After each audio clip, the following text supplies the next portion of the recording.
Patrick Lockyer here, a Brit in Florida who is disgusted by this video about an F-16 bombing civilians walking the street, and I write for the Times Union and American Chronicle, so watch my stuff.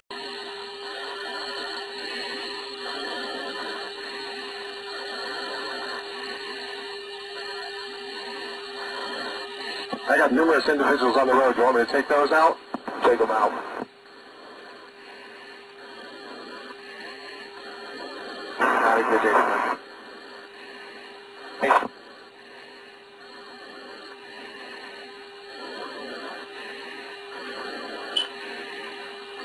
Ten seconds.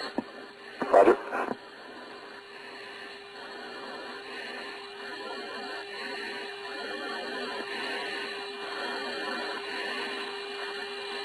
Impact. Oh, dude.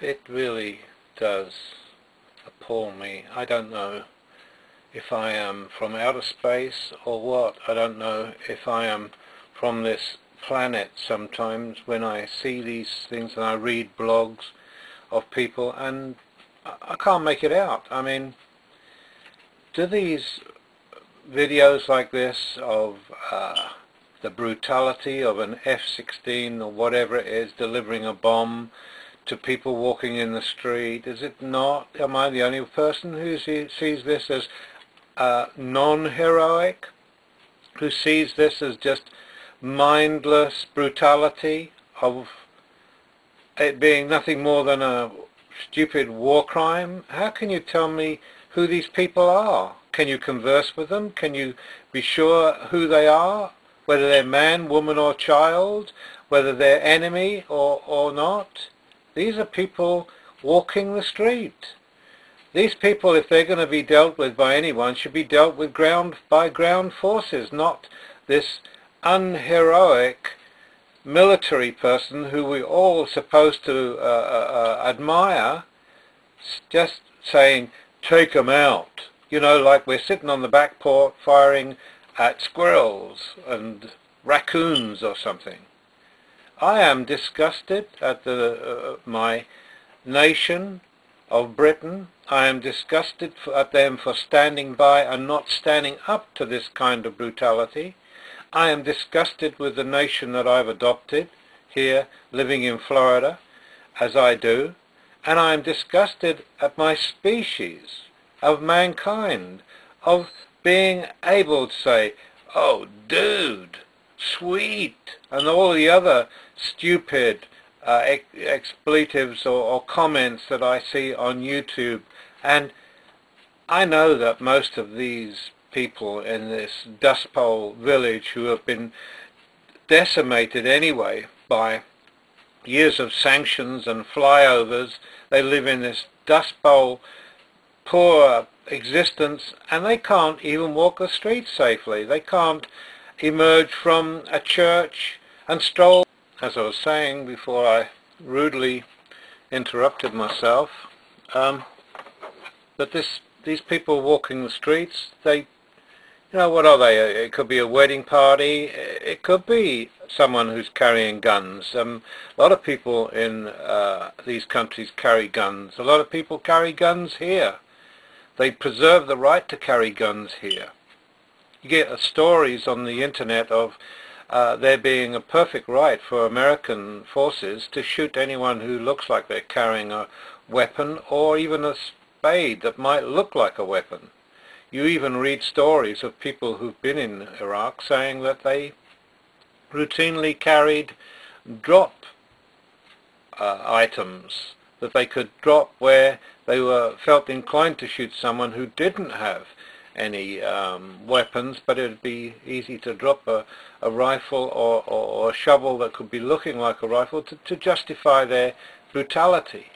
And you know, I've been a soldier abroad. I was a soldier in Germany for 5 years, and I know that a lot of my fellows did things that they shouldn't do, and I could see the temptation. I was out on a night exercise as a platoon commando one time in the dark doing an exercise in Germany, and came across a group of Americans who were, well, without being able to put it any differently, gang banging a local cooperative German female.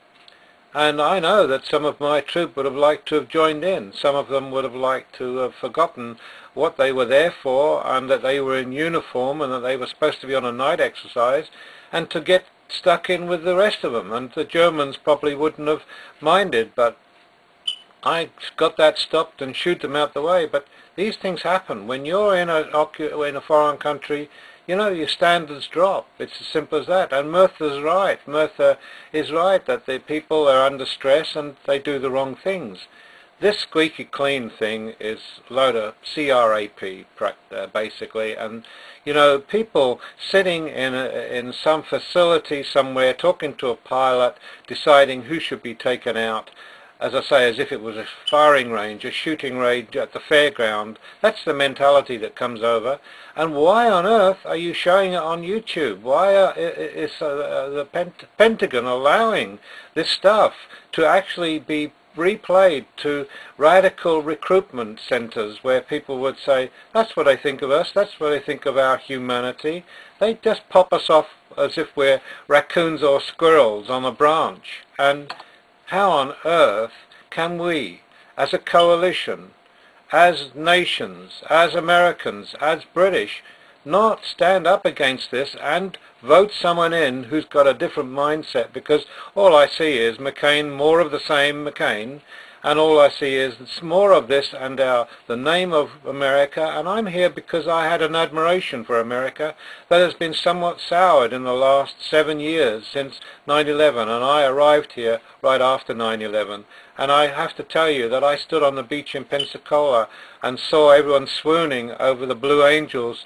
But to me, I thought, I can't imagine what it's like to be in a Dust Bowl hovel, and those things are screaming down on you, and no early warning system, no sirens like I had as a baby in London, no Anderson shelter to go into in the yard, and the Air Force fighting on our behalf, the doodlebugs and bombs that Hitler sent over. These people are completely at the whim of the Allied forces, and they're using a sledgehammer to crack a nut, and it must stop. It must stop. This is a war crime, and these war crimes of using F-16s to kill people walking along the street must stop, America. I'd like to make it clear, as I made an error in my earlier piece there, that it was a crowd or a group of German civilians with a girl who was obviously quite compliant to what was going on. They were all doing the rounds, as it were, with her, and as I say, there were people in my platoon who would have liked to have had the opportunity to be involved. And I just want to make it clear that it wasn't an American group of people, it was a German group, and I apologize for maybe misleading on that earlier comment. Thank you.